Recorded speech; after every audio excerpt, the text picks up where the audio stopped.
Hi handsome and welcome to my 19th video. Also, welcome to the first episode of the IronPan challenge. Since this is the first episode, I am going to dedicate more time to explaining what this is and just telling you what you can expect in the future, rather than showing you some actual progress. So let's get into it.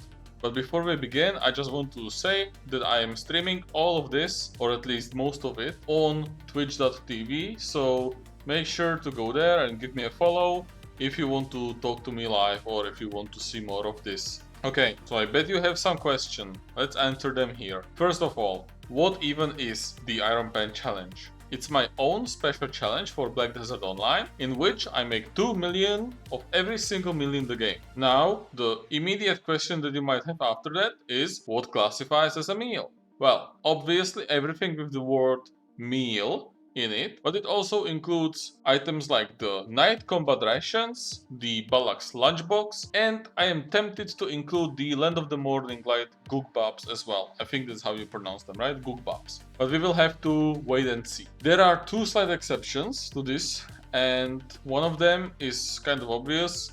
Is the Kron meals. They do have the word meal in them, but they are just made out of other meals, so they would just make it take much longer than it actually does. So we are not going to be making those. The other exception, at least for now, is going to be Valencia meal, because I already have a lot of it prepared, since that was kind of how this challenge even started. That was kind of the inspiration for me. So we'll see how that goes, we'll see how we do there. Now, question 3. Are there any special rules to the challenge? Well, there is only one major rule, and that is that I cannot use the central market to buy any of the ingredients, no matter how rare these ingredients might be. Using the central market would completely trivialize the challenge, and I could basically just go grind for a couple of hours and buy everything from the central market. It might be funny, but it's not what I want the challenge to be. Outside of that, everything in the game is allowed, so this includes obviously all of the life skills, but also workers, quest rewards, events, special drops, etc. Whatever you may think.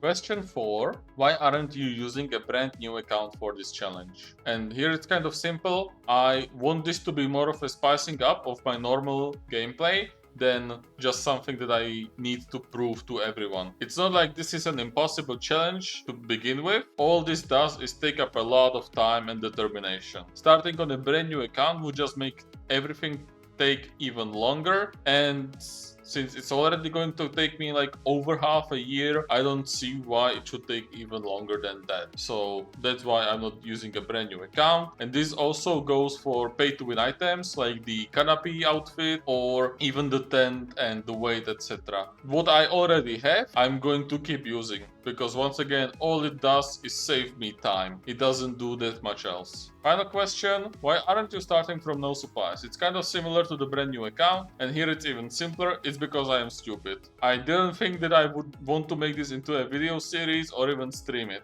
So here is what I have right now, and I assure you that it's by far not enough. We are going to need much more than this. So even if I have it now, it shouldn't be that much of a problem. If it is, do let me know. Alright, that's all the main questions that you might have out of the way. Maybe you have some more and you can keep them in the comments and I will happily answer all of them. Or you can even go to my Twitch and ask me live if you would like to. Now, here is the plan I got for this challenge. This is the list of characters that I have, and here are the ones you will see me using the most often. The Corsair has been my main life skiller for years now, and she will be the one making the actual meals, since she has the canopy outfit, as well as gathering some non-meat things. The Valkyrie is the newest addition to my roster, and she's basically the exact opposite of the Corsair, since she will be mostly used for red meat gathering, where the mobs are close to each other. So think of bear, deer, and Balanos wolves. The Mystic is obviously going to be the main hunter. I won't be using her for basically anything else. And the Shy is a cheap child labor for my farms, collecting crops. Like every Shy should be. Every other character will, for the most part, only be there to collect river water and milk and maybe do some other things whenever I need them. Alright, that's all the setup out of the way. Let's talk about the actual challenge. The start was pretty straightforward. It mostly included a lot of scouting and looking up new areas that I would like to show you later on. One thing I wanted to say is that the way I want to do this challenge for the most part is that we will try to focus on one recipe at a time, and since the special dragon meal consists mostly of things that I won't need anywhere else during this challenge, namely the llama meat, marmot meat and yak meat, I decided that it should be the first stop. The biggest problem with special dragon meal, and actually many of the other meals as well, is that it requires a lot of farm crops. So we will see how many crops we have after we gather all the other ingredients and decide our next move based on that. For now though, things are fairly uneventful. We are mostly killing llamas and yaks. During the llama hunting session, we also had an encounter with none other than cute_Amelia89, who I sadly don't have the records of, but people who have been on the stream will know what the character she was. Just for the rest of you out here, she asked me to marry her and told me that she has 20 to 25 babies available. I don't know what she meant by this, but if any of you want 20 to 25 babies, make sure to reach out to cute_Amelia89. I also did a bit of Delosia gathering during this part of the challenge, since we have the gathering minigame event going on, which is always a good way to stock up on essences. You alchemists might already know this. I don't think I have this one on film, but I have also checked out the bracket rotation, and I will definitely show you that one later on. It's not that great, but it's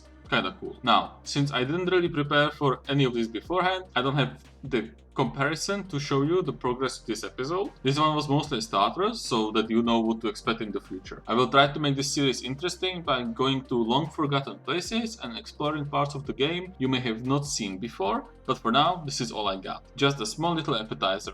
Or maybe a prologue. That's going to be it for today, handsome. Again, this is more of a starter episode, so I didn't really know how much to put in here. Next time we will do a bit more explaining, and I will try to focus the episode a little bit more. Also, do let me know if you would like to see any specific spots or places in the challenge, and make sure to ask me more questions that you would like to hear the answers to. Alright, that is it for today. Make sure to like and subscribe, and enjoy your grind.